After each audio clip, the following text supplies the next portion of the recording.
নমস্কার, আমি সুস্মিতা বা নতুন একটি ভিডিওতে আপনাদের সবাইকে অনেক অনেক স্বাগত। আর আমি একটি মাটন রান্নার ভিডিও দিয়ে স্টার্ট করছি। আর এখানে তেলের মধ্যে আমি আলু ভেজে রেখেছিলাম, আর সেই তেলের মধ্যে আমি গোটা গরম মশলা, তেজপাতা, একটু শুকনো লঙ্কা, জিরে একটু ফোড়ন দিয়ে দিয়েছিলাম। আমার কাছে বড় এলাচটা ছিল না, সো আমি দিতে পারিনি। আপনারা নিশ্চয়ই দেবেন, ভীষণ ভালো খেতে হয়।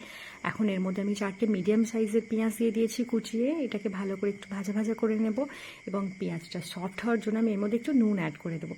এবারে বলি এই কড়াইটির ঘটনা। এই কড়াইটা হচ্ছে আমার দাদারও জন্মের আগেকারের কড়াই। এই কড়াইটা বাদ হয়ে গেছিলো, আমি ইউজ করছিলাম, কারণ আমি উনানে রান্না করছিলাম। সো কালি হওয়ার কোনো ভয় থাকবে না, কারণ আমি একটু কাজ কম করতে ভালোবাসি, একটু কুঁড়ে।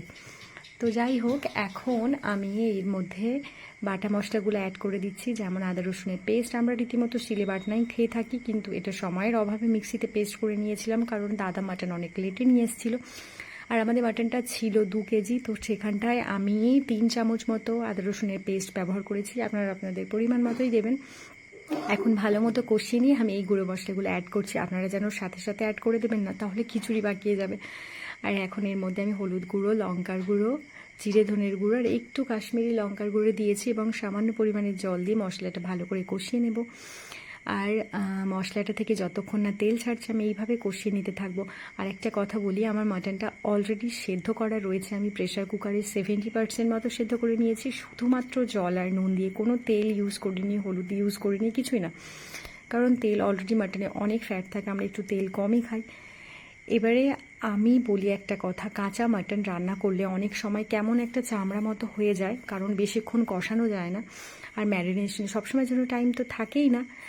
আর এইভাবে সেদ্ধ করে রান্না করলে সময়ও তাড়াতাড়ি বেঁচে যায়, খুব জুসি সফট খেতে হয়। আপনারা এইভাবে নিশ্চয়ই বানিয়ে দেখবেন। আর এই যে আমার মশলা থেকে খুব ভালো মতো তেল ছেড়ে দিয়েছে, আর আমি দিদিকে বলছিলাম মাটনটা দিয়ে দাও এর মধ্যে। দিদি এই যে বয়েল মাটনটা এর মধ্যে দিয়ে দিচ্ছে।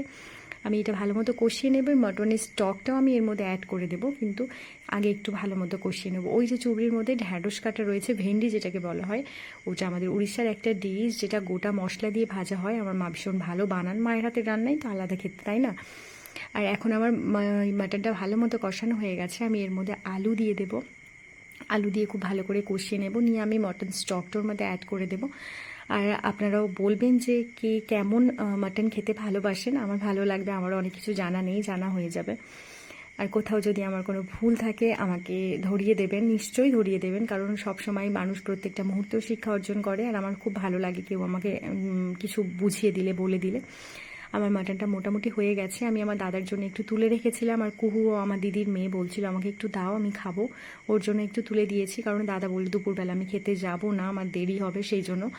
আর 2 কেজি মাটন আমরা 3 জন মাত্র খাবো, সেজন্য ওর জন্য একটু তুলে রেখেছিলাম। আর এখন আমি এর মধ্যে মাটন স্টকটা দিয়ে দেবো, আর কিছুই দেবো না। আমি জাস্ট এটা একটুখানি ফুটলে, কারণ আমার অলরেডি বয়েল মাটন রয়েছে, আমি এর মধ্যে একটু কুচানো ধনিয়া পাতা দিয়ে দেবো, আর একটু গরম মশলার গুঁড়ো, যেটা শাহি গরম মশলা, ওই গুঁড়োটা দিয়ে দেবো, কারণ আমরা বাটা গরম মশলা দিই। সময় ছিল না সেদিন, খুবই তাড়াহুড়ো করে করছিলাম। আর মাটনটা খুব ভালো খেতে হয়েছিল। আর কুহুরও রিভিউ তো দেখলেন, বাও। আপনারাও এইভাবে বানাবেন, কে কেমন বানান আমাকে নিশ্চয়ই জানাবেন। আর কোথাও যদি ভুল হয় প্লিজ আমাকে ক্ষমা করবেন, বুঝিয়ে দেবেন। টাটা, ভালো থাকবেন।